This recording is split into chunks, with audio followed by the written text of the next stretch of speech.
Isang pinagpalang araw sa inyong lahat. Tayo po ay magninilay sa salita ng Diyos, ang pinagmumulan ng awa at tawa ng ating buhay, ang salitawa. Tampok po sa ating ebanghelyo ngayon ang isang talinhagang ginamit ni Jesus. Tungkol po sa isang magsasaka na naghasik ng binhi. At yung binhi na to ay napadpad o napunta sa iba't ibang klaseng lupa. Ano po ang pinapahayag ng talinhagang ito? Una po, yung magsasaka o yung sower ay ang Diyos.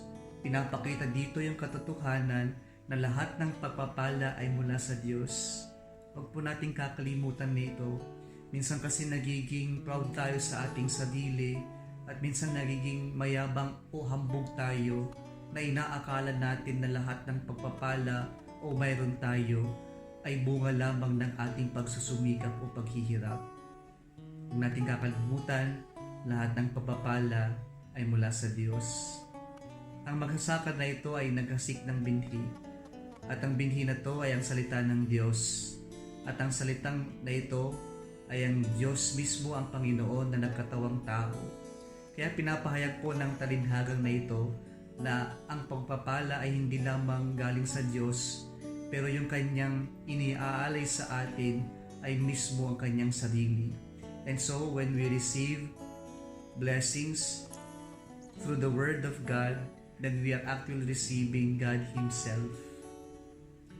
At sabi po ng ating Panginoong Jesucristo sa talinhagang ito, iba't ibang klaseng lupa ang tumanggap.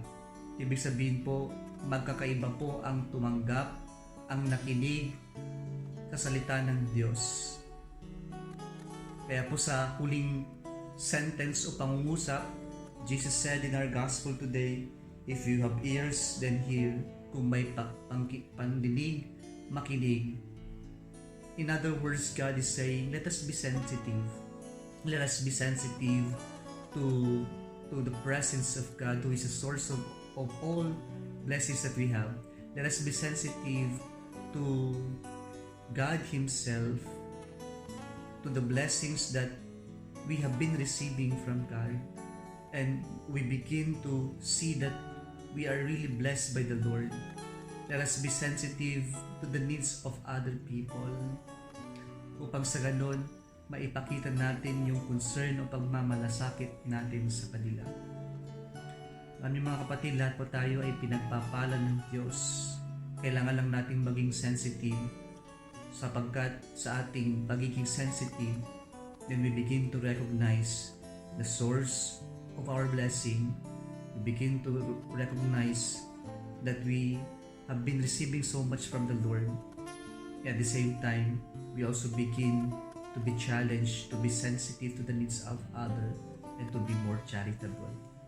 Kung nagustuhan mo ang video na ito, huwag kalimutang mag-like, i-share at mag-subscribe sa Salitawa Facebook page and YouTube channel. Muli isang pinagpalang araw sa inyong lahat.